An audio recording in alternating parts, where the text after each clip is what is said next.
معاملہ. ابو جہل یہ کہتا تھا کہ اگر آپ پیغمبر ہو تو خوشحال ہم کیوں ہیں, ہم مسکراتے کیوں ہیں, ہم آپ سے اچھا پہنتے کیوں ہیں, کھاتے کیوں ہیں, رہتے کیوں ہیں, سرداری ہمارے حوالے کیوں ہے, دنیا میں عزتیں ہمیں حاصل ہیں, اور آپ اپنے آپ کو نبی کہتے ہو. نہ آپ کے پاس مال ہے, نہ دولت ہے, نہ سرداری ہے, کچھ نہیں ہے. تو اس کا مطلب یہ ہے کہ ابو جہل وہ دنیا کی چیزوں کو کامیابی سمجھ رہا تھا, حالانکہ اللہ کہہ رہا ہے کہ ہم نے وہ اس لیے انہیں دی ہے تاکہ ان کا حساب مشکل ہو جائے, لمبے چکر میں وہ جائے, لمبے کیس میں وہ پھنسے, اسی لیے انہیں ڈھیل پہ ڈھیل ہم دے رہے تھے.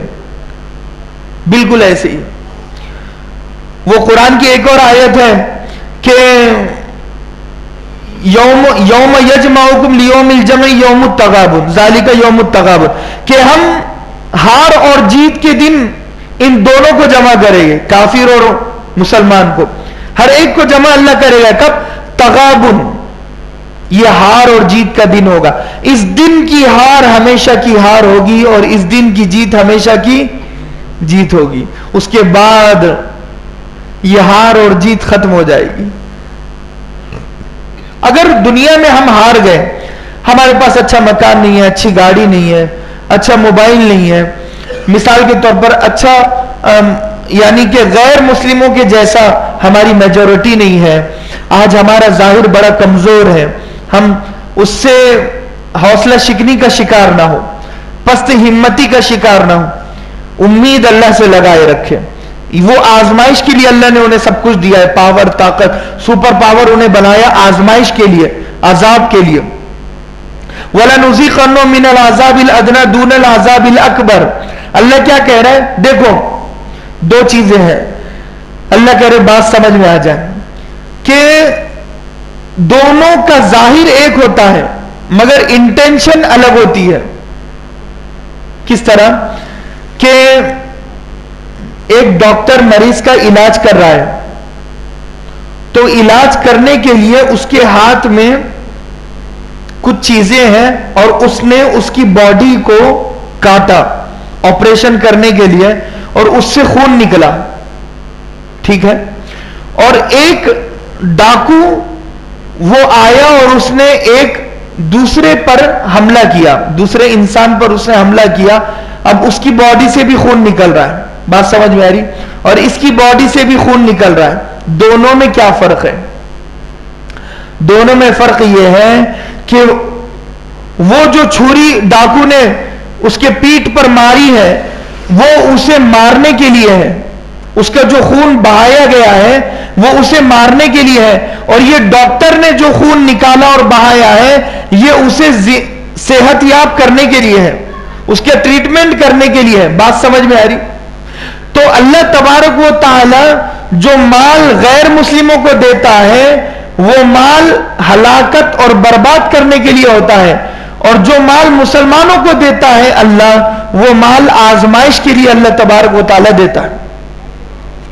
ایک اور مثال سے بات سمجھا دو کہ الدنیا سجن المؤمن و جنت الکافر, دنیا مومن کے لیے قید خانہ ہے اور کافر کے لیے جنت ہے, ٹھیک ہے. اب قید میں کون ہوتا ہے؟ پرندہ ہوتا ہے. کون ہوتا ہے؟ پرندہ ہوتا ہے. اور پنجرے میں جو پرندہ ہوتا ہے اناج اس تک پہنچایا جاتا ہے. پنجرے میں پرندہ ہوتا ہے تو اناج اس تک ہم پہنچاتے, پنجرے کے اندر اس کی غذا ہم پہنچاتے ہیں, پانی ہم پہنچاتے ہیں, ٹھیک ہے. تو ہم وہ پرندے ہیں کہ اللہ تبارک و تعالی نے ہماری غذا ہم تک پہنچائی ہے, ٹھیک ہے.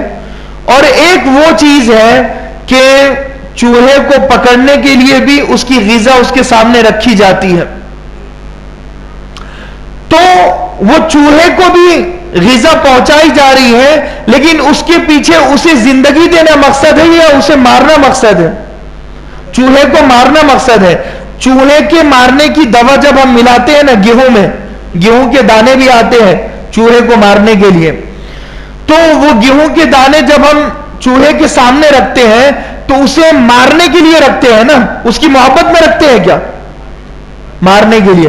بالکل ایسے ہی سمجھ لیجئے کہ اللہ اپنے دشمنوں کو جو غذا اور جو اناج ان کے سامنے رکھ رہا ہے وہ زندگی دینے کے لیے نہیں ہے، وہ انہیں موت دینے کے لیے ہے، آزمائش اور عذاب دینے کے لیے ہے، تاکہ وہاں پر تگڑا ان سے حساب لیا جائے اور دوزخ میں لمبا انہیں جلایا جائے، اس لیے ہے۔ اور مسلمانوں کے سامنے جو چیزیں رکھی جا رہی ہے وہ آزمائش کے لیے ہے کہ دنیا میں آزمائش ان کی ہو جائے گی تو یہ صبر کرے گے۔ وَلَنَبْلُوَنَّكُمْ بِشَيْءٍ مِّنَ الْخَوْفِ وَالْجُوعِ وَنَقْصٍ مِّنَ الْأَمْوَالِ وَالْأَنفُسِ وَالثَّمَرَاتِ۔ اس آیت میں اللہ نے بتایا کہ ہم مسلمانوں کو کیسے آزماتے ہیں۔ وَلَنَبْلُوَنَّكُمْ بِشَيْءٍ مِّنَ الْخَوْفِ، ہم انہیں دشمنوں کا ڈر ان کے دلوں میں بٹھا کر آزماتے ہیں۔ یہ جو اللہ ہمیں آزما رہے ہیں نا، آج جو ڈر رہے ہیں نا، آج ڈرتے ہیں مسلمان، ڈرتے ہیں، تو ہمیں ڈر کے ذریعے سے آزمایا جا رہا ہے، تو ہمیں ڈرنا نہیں ہے، ہمیں ڈرنا نہیں ہے، یہ ہماری آزمائش ہے۔ وَلَنَبْلُوَنَّكُمْ بِشَيْءٍ مِّنَ الْخَوْفِ وَالْجُوعِ، اور دوسرا بھوک کے ذریعے سے ہم تمہیں آزمائیں گے، کہ بھوک کے ذریعے سے مطلب تمہاری کمائی کم ہو جائے گی، تمہاری انکم کم ہو جائے گی، پروفٹ کم ہو جائے گا۔ مسلمان دکان کھولے گا ضرور، مگر دکان چلانا مشکل ہو جائے گا، دکان چلے گی نہیں، کوئی آئے گا نہیں۔ آج یہی تو معاملہ ہے کہ جب مسلمان کوئی بیچنے کے لیے غیر مسلموں کے ایریا میں جاتا ہے تو آدھار کارڈ اس سے مانگتے ہیں، اور اگر وہ مسلمان ہے تو اسے ہکال دیتے ہیں کہ بھئی تمہیں یہاں آنے کی کوئی ضرورت نہیں ہے، تم مسلمانوں کے ایریا میں یہ چیزیں بیچو، یہاں تو غیر مسلم بیچے گے۔ اسے کہتے یونٹی، اور اسے کہتے جہالت اور بے وقوفی۔ دو چیزیں ہیں، ایک تعریف بھی ہے اور ایک بے وقوفی بھی ہے۔ تعریف اس طور پر کہ 33 کروڑ دیوی دیوتاؤں کو ماننے والے ایک اللہ کے ماننے والوں کو مٹانے کے لیے متحد ہو گئے ہیں، جمع ہو گئے ہیں، آپس میں انہوں نے کمپرومائز کر لیا ہے، حالانکہ ان میں بھی بہت سارے جھمیلے ہیں۔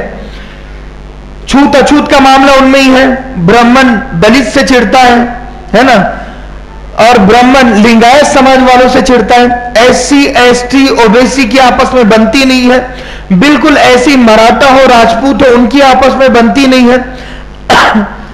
تو ان میں بھی بہت سارے سماج ہیں اور بہت سارے ٹینشنز ہیں، بہت سارے فرقے ہیں، ایسا سمجھ لیجیے آپ، لیکن مقصد ان کا ایک ہو گیا کہ ہمیں مسلمانوں کو مٹانا ہے، تو متحد ہو گئے، جمع ہو گئے۔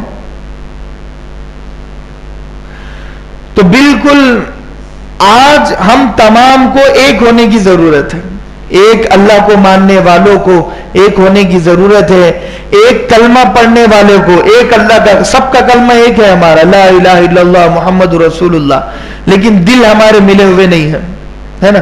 اہل حدیث جماعت اسلامی سے کٹا ہوا، جماعت اسلامی بریلوی سے کٹا ہوا، بریلوی اہل سنت والجماعت حنفی المسلک سے کٹا ہوا، وہ اس سے کٹا ہوا، وہ اس سے کٹا ہوا، نہیں، آج ہم سب ایک ہیں، سب بعد میں ہیں، سب سے پہلے ہم مسلمان ہیں، ہم المسلم و اخو المسلم کے مصداق بنے، کہ مسلمان کا بھائی ہے، کہ وہ کسی کو حقیر اور ذلیل نہیں کرتا، اپنے بھائی کو قتل نہیں کرتا، اپنے بھائی کا دفاع کرتا ہے، اپنے بھائی کو بچاتا ہے، اپنے بھائی کی جان کو اپنی جان سمجھتا ہے، اپنے بھائی کے خطرے کو اپنا خطرہ سمجھتا ہے، اپنے بھائی کی دکان کو اپنی دکان سمجھتا ہے، وہ پروٹیکشن اسے فراہم کرتا ہے، وہ اس کا باڈی گارڈ بنتا ہے،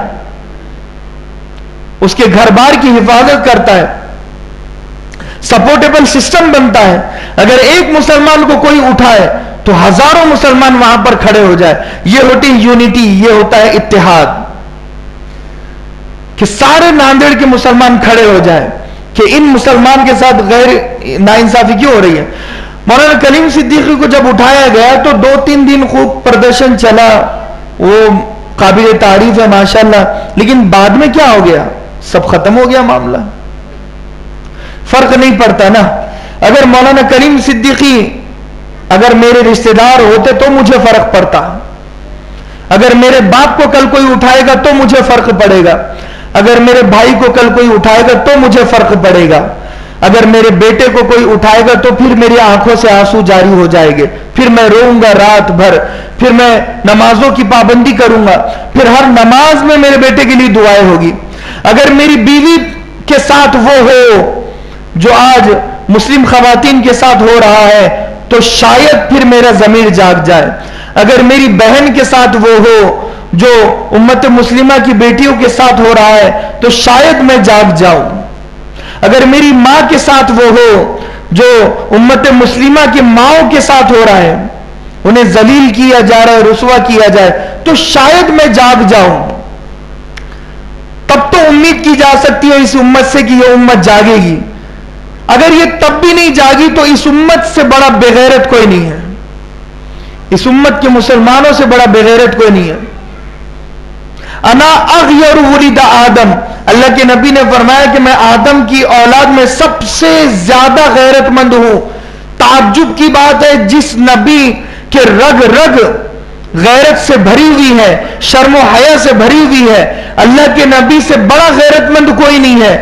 آج اللہ کے نبی کا نام ہم لیتے ہیں، اللہ کے نبی کے ماننے والے ہم ہیں، محمد ہمارا نام ہے، فاطمہ ہماری بہن اور بیٹیوں کا نام ہوتا ہے، مگر فاطمہ کی جب عزت لوٹی جائے تو یہ محمد نام کا شخص کھڑا نہیں ہوتا اس کی حفاظت کے لیے۔ عائشہ کی جب عزت لوٹی جائے تو یہ محمد نام کا شخص کھڑا نہیں ہوتا۔ عائشہ کوئی بھی ہو سکتی ہے، کسی کی بھی بہن اور بیٹی ہو سکتی ہے۔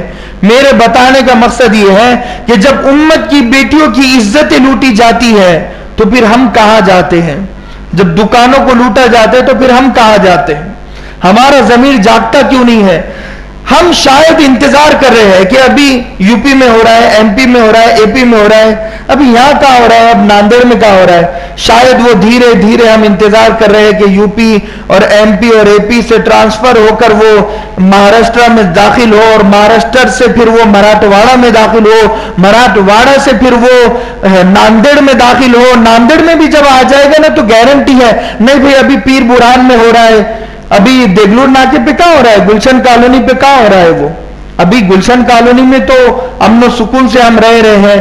مجھے گارنٹی ہے کہ اگر پیر برہان سے ہو کر وہاں کی بہن اور بیٹیوں کے ساتھ بھی ہوگا نا تو بھی ہم سکون سے بیٹھیں گے کہ ابھی وہاں کے محلے میں ہو رہا ہے، یہاں تو نہیں ہو رہا۔